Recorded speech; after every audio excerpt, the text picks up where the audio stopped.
طالبان کے امیر ملا اختر منصور جو بلوچستان میں امریکی ڈرون حملے میں مارے گئے، کیا انہیں پاک ایران تعلقات بگاڑنے کے لیے قتل کیا گیا؟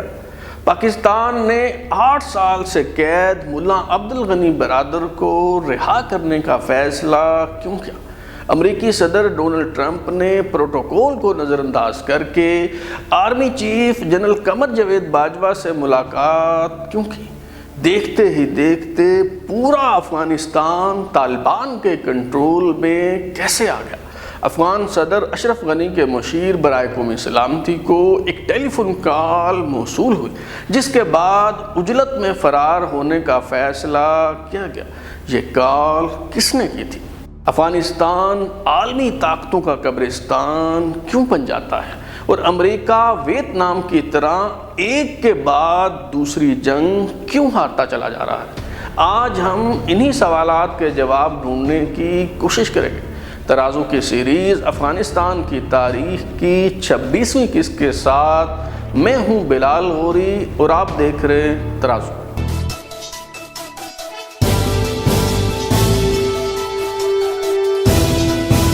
ملا عمر کی وفات کا اعلان ہونے کے بعد طالبان کی شورا نے ملا اختر منصور کو نیا امیر منتخب کر لیا، مگر ملا اختر منصور کی قیادت پر اختلافات پیدا ہو گئے۔ دوحہ میں طالبان کے مذاکرات کار طیب آغا نے استعفیٰ دے دیا۔ ملا عبدالقیوم ذاکر چاہتے تھے کہ ملا عمر کے بیٹے ملا محمد یعقوب کو نیا امیر بنایا جائے۔ کوئٹہ شورا کے اجلاس سے ملا عمر کے فرزند ملا محمد یعقوب اور ملا عمر کے بھائی ملا عبد المنان اخند واک آؤٹ کر گئے۔ طالبان کے نئے امیر ملا اختر منصور کو اپنی اہلیت اور قابلیت ثابت کرنے کے لیے سخت گیر پالیسی اختیار کرنا پڑی اور بات چیت کا سلسلہ منقطع ہو گیا۔ جلد ہی ملا اختر منصور کی گرفت مضبوط ہو گئی۔ ملا عمر کے بیٹے ملا محمد یعقوب نے بھی ان کی بیعت کر لی، مگر چند ماہ بعد ہی 21 مئی 2016 کو ملا اختر منصور کو بلوچستان کے ضلع نوشکی میں امریکی ڈرون حملے میں مار دیا گیا۔ بتایا گیا کہ ملا اختر منصور ایران میں اپنے اہل خانہ سے مل کر واپس آ رہے تھے۔ RCD ہائی وے پر ایک مقامی ہوٹل میں کھانا کھانے کے بعد وہ سفید رنگ کی ٹویوٹا کرولا گاڑی میں جو ہی کوئٹہ کی طرف روانہ ہوئے، امریکی ڈرون طیارے نے میزائل داغ دیا، جس سے وہ ڈرائیور سمیت مارے گئے۔ ملا اختر منصور کی تباہ شدہ گاڑی کے پاس ان کا پاکستانی پاسپورٹ اور شناختی کارڈ ملنے سے پاکستان ایک بار پھر تنقید کی زد میں آ گیا۔ ملا اختر منصور نے 2006 میں کوئٹہ پاسپورٹ آفس سے ولی محمد کے نام سے پاسپورٹ بنوایا اور پھر اکتوبر 2011 میں اسے رینیو بھی کروایا۔ ملا اختر منصور نے اس پاسپورٹ پر دبئی سمیت کئی ممالک کا سفر کیا۔ شناختی کارڈ پر قلعہ عبداللہ کا مستقل جبکہ کراچی کا عارضی پتہ درج تھا۔ جب FIA نے تحقیق کی تو معلوم ہوا کہ ملا اختر منصور کراچی میں ریل اسٹیٹ یعنی جائیداد کی خرید و فروخت کا بزنس کرتے رہے اور منقولہ و غیر منقولہ جائیداد کے مالک تھے۔ FIA کے مطابق ملا اختر منصور KDA اسکیم نمبر 45 شہید ملت روڈ پر کئی پلاٹس، فلیٹس اور مکانوں کے مالک تھے۔ اگرچہ ملا منصور کی باقیات کا DNA کر کے ان کی موت کی تصدیق کر دی گئی، مگر ملا اختر منصور کی ہلاکت پر اسراریت کی دبیس تہ میں لپٹی رہی اور اصل حقائق کبھی سامنے نہ آ سکے۔ اس بات پر حیرت کا اظہار کیا گیا کہ میزائل حملے میں گاڑی اور اس میں بیٹھے لوگ جل گئے تو پاسپورٹ اور شناختی کارڈ کیسے محفوظ رہے؟ ملا اختر منصور کو ولی محمد کے نام سے پاکستانی پاسپورٹ اور شناختی کارڈ جاری ہونے سے متعلق تحقیقات کا اعلان کیا گیا، لیکن حقیقی ذمہ داران کا تعین نہ کیا جا سکا۔ جس دن ملا اختر منصور کو ڈرون حملے میں مارا گیا اور یہ دعویٰ کیا گیا کہ وہ ایران سے واپس آ رہے تھے، اسی دن ایرانی صدر حسن روحانی سرکاری دورے پر اسلام آباد آئے ہوئے تھے، اور اس تاریخی دورے کے دوران وزیر اعظم نواز شریف سے ملاقات کر کے انہوں نے اہم نوعیت کے فیصلے کرنا تھے، لہٰذا یہ خدشات بھی ظاہر کیے جاتے رہے کہ ملا اختر منصور کی ہلاکت دراصل پاک ایران تعلقات میں ہو رہی اس پیش رفت کو سبوتاژ کرنے کی کوشش تھی۔ ملا اختر منصور کی ہلاکت کے بعد طالبان نے ملا ہیبت اللہ اخندزادہ کو نیا امیر منتخب کر لیا۔ ادھر امریکہ میں صدارتی انتخابات ہوئے تو ڈونلڈ ٹرمپ صدر منتخب ہو گئے۔ ڈونلڈ ٹرمپ جو انتخابی مہم کے دوران افغان جنگ کو لا حاصل لڑائی قرار دیتے رہے اور وعدہ کیا کہ برسر اقتدار آتے ہی امریکی فوج کو واپس بلا لیں گے، انہوں نے مزید فوجی دستے کابل بھجوا دی۔ سابق صدر اوباما کے دور میں افغانستان میں موجود امریکی فوجیوں کی تعداد صرف 8,000 رہ گئی تھی، مگر اب ایک بار پھر امریکی فوجیوں کی تعداد بڑھ کر 13,000 ہو گئی۔ ڈونلڈ ٹرمپ نے نئے سال کے آغاز پر 1 جنوری 2018 کو تمام سفارتی تقاضے بالائے طاق رکھتے ہوئے ٹویٹر پر پاکستان کو چارج شیٹ کر دیا اور لکھا کہ امریکہ نے احمقانہ انداز میں پاکستان کو گزشتہ 15 سال میں $33 بلین کی امداد دی اور اس کے بدلے میں ہمیں جھوٹ اور دھوکے کے سوا کچھ نہیں ملا، اب مزید ایسا نہیں چلے گا۔ اس ٹویٹ کے ساتھ ہی امریکہ نے پاکستان کی ہر قسم کی مالی امداد معطل کر دی۔ ٹرمپ انتظامیہ اور افغان صدر اشرف غنی دونوں طالبان کے ساتھ مذاکرات اور امن کے خواہاں تھے، مگر وائٹ ہاؤس اور ارگ پیلس میں کریڈٹ لینے کی جنگ چل رہی تھی۔ صدر اشرف غنی نے 27 فروری 2018 کو طالبان کو غیر مشروط طور پر مذاکرات کی پیشکش کر دی۔ اس پیشکش کے نتیجے میں ایک اہم پیش رفت یہ ہوئی کہ جون 2018 میں عید الفطر کے موقع پر کابل حکومت اور طالبان نے جنگ بندی کا اعلان کر دیا تاکہ افغان شہری اطمینان کے ساتھ عید کی خوشیاں منا سکیں۔ امریکی صدر ڈونلڈ ٹرمپ بھی طالبان سے بات چیت کے خواہاں تھے۔ طالبان کے ڈپٹی چیف ملا عبدالغنی برادر، جنہیں فروری 2010 کو کراچی سے حراست میں لیا گیا تھا اور وہ پاکستان کی تحویل میں تھے، انہیں امریکہ کی فرمائش پر رہا کر دیا گیا تاکہ مذاکراتی عمل کا آغاز ہو سکے۔ ماضی میں افغان صدر حامد کرزئی بھی عبدالغنی برادر کی رہائی کا مطالبہ کر چکے تھے، لیکن امریکی صدر اوباما کے دباؤ کی وجہ سے پاکستان نے انہیں رہا نہ کیا۔ اب جب ملا عبدالغنی رہا ہو گئے تو طالبان نے انہیں مرکزی مذاکرات کار مقرر کر دیا۔ اوباما انتظامیہ کی طرف سے زلمے خلیل زاد کو طالبان سے مذاکرات کا ٹاسک دیا گیا۔ وزیر اعظم عمران خان 21 جولائی 2019 کو 3 روزہ سرکاری دورے پر امریکہ پہنچے تو army chief general Qamar Javed Bajwa بھی ان کے ہمراہ تھے۔ بظاہر تو وزیر اعظم عمران خان کی صدر ڈونلڈ ٹرمپ سے ملاقات میں اہم معاملات پر گفتگو ہوئی، مگر دنیا کی نظریں army chief general Qamar Javed Bajwa کی امریکی صدر سے ہونے والی ملاقات پر مرکوز تھیں۔ آج تک کبھی کسی امریکی صدر نے پروٹوکول کی خلاف ورزی کرتے ہوئے آرمی چیف سے ملاقات نہیں کی۔ پیپلز پارٹی کے دوسرے دور حکومت میں جب وزیر خارجہ شاہ محمود قریشی کی قیادت میں پاکستانی وفد امریکہ گیا تو صدر Obama army chief general Ashfaq Parvez Kayani سے ملنا چاہتے تھے۔ پروٹوکول کی دقت کے باعث یہ حل نکالا گیا کہ جب نائب صدر جو بائیڈن پاکستانی وفد سے ملاقات کر رہے ہوں گے تو صدر اوباما اچانک وہاں آئیں گے اور یوں جنرل کیانی سے غیر رسمی ملاقات ہو جائے گی۔ مگر صدر ڈونلڈ ٹرمپ نے نہ صرف جنرل قمر جاوید باجوہ سے ملاقات کی بلکہ اس ملاقات کی تصویر بھی جاری کر دی گئی۔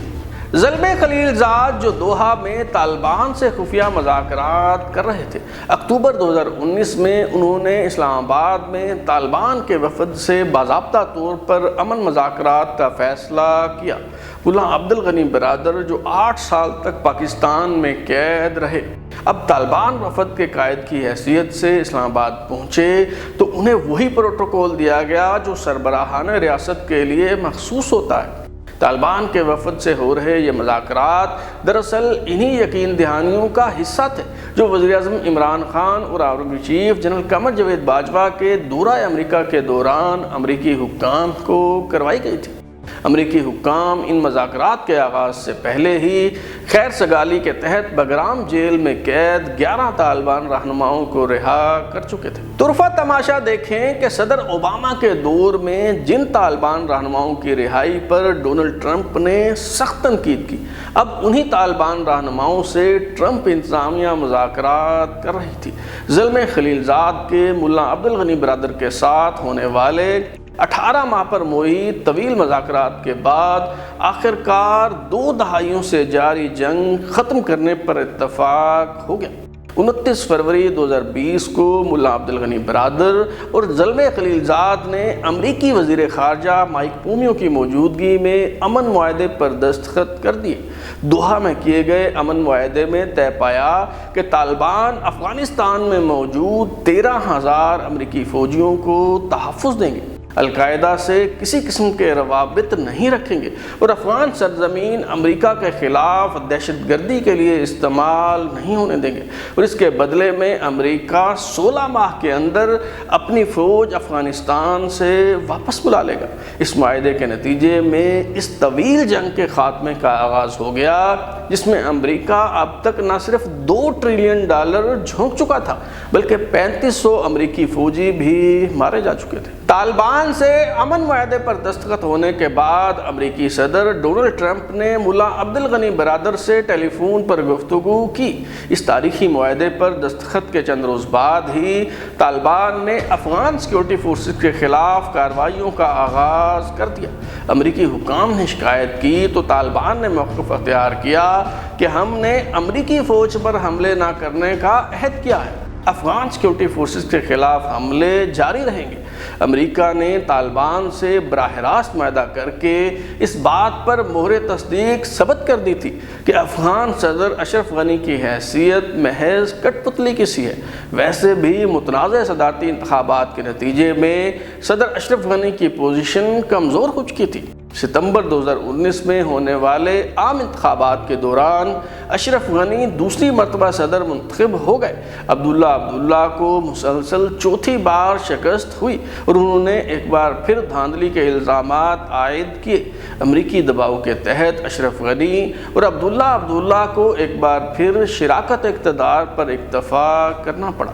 نو منتخب صدر جو بائیڈن نے جنوری 2021 میں حلف اٹھایا تو افغانستان میں تعینات امریکی فوجیوں کی تعداد کم ترین سطح پر پہنچ چکی تھی۔ افغانستان پر حملے کے بعد ایک موقع پر امریکی فوجیوں کی تعداد 1 لاکھ سے بھی تجاوز کر گئی تھی، مگر اب کابل میں صرف 2500 امریکی فوجی موجود تھے اور انہوں نے بھی دوحہ امن معاہدے کے تحت 1 مئی کو واپس چلے جانا تھا۔ امریکی صدر جو بائیڈن نے اس ڈیڈ لائن کو آگے کر دیا اور افغانستان سے انخلا کے لیے 11 ستمبر 2021 کی تاریخ مقرر کر دی۔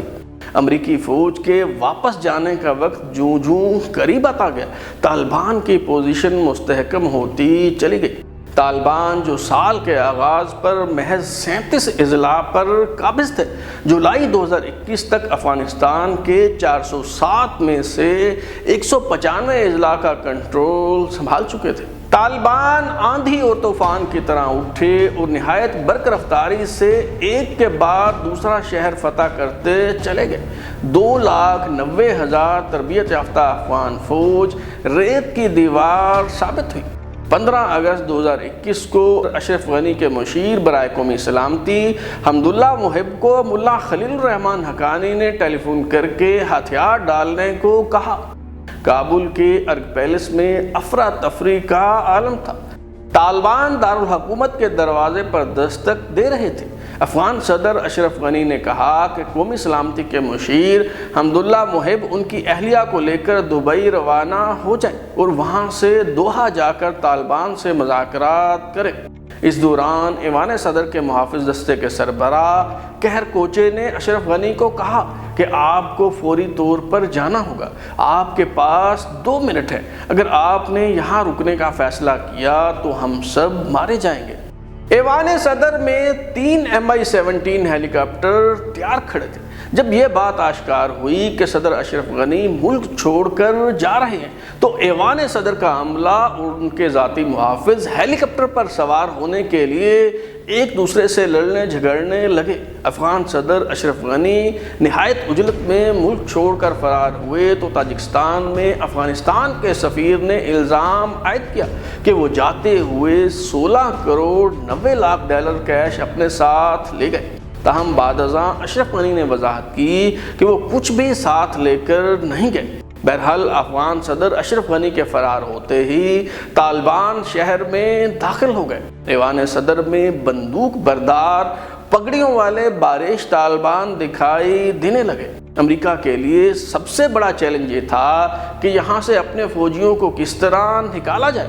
امریکی صدر جو بائیڈن نے امریکی فوجیوں کے انخلاء کے لیے 31 اگست 2021 کی تاریخ مقرر کر دی۔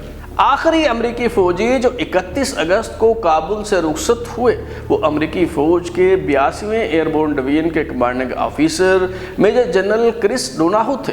اس تصویر کا موازنہ روسی افواج کے افغانستان سے انخلاء کے ساتھ کیا گیا جب لیفٹیننٹ جنرل بورس گروموف 15 فروری 1989 کو دوستی پل پار کر کے دریائے آمو کے اس پار پہنچے۔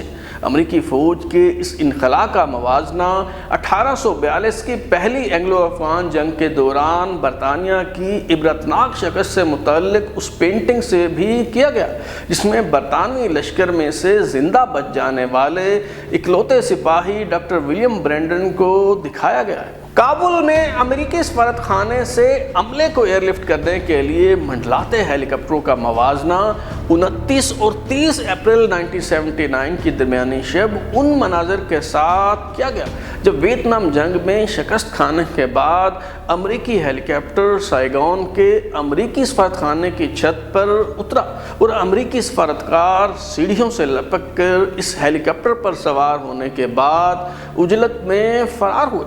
افغانستان، برطانیہ اور روس کے بعد ایک اور سپر پاور امریکہ کا قبرستان بن گیا۔ دنیا کا طاقتور ترین ملک ایک اور جنگ ہار گیا۔ 1945 کے بعد امریکہ نے ویتنام سمیت 5 بڑی جنگیں لڑیں اور ان سب میں شکست کا سامنا کرنا پڑا۔ کارٹر ملکاسیاں جو امریکہ کی عسکری قیادت کے ساتھ کام کرتے رہے اور انہوں نے افغانستان میں کافی وقت گزارا، وہ اپنی کتاب دا امریکن وار ان افغانستان اے ہسٹری میں لکھتے ہیں کہ 1945 سے پہلے لڑی جانے والی جنگیں ممالک کے خلاف تھی اور وہ امریکہ نے جیتی، مگر بنغازی، سائگون اور کابل کی جنگیں مقامی باغیوں کے خلاف تھی۔ اس لیے مقامی ثقافت اور حالات سے آگہی نہ ہونے کے باعث امریکہ کو ان جنگوں میں شکست ہوئی۔ یہ تھی افغانستان کی تاریخ۔ نئے سلسلے کے ساتھ جلد ملاقات ہوگی۔ اگر آپ اپنی رائے دینا چاہتے ہیں یا پھر کوئی تجویز تو ہمارا واٹس ایپ نمبر 0332841057 دستیاب ہے۔ اپنا فیڈ بیک دیں، لائک کریں، سبسکرائب کرنے کے بعد بیل آئکن یعنی گھنٹی دبائیں اور دیکھتے رہیں ہمارا چینل ترازو۔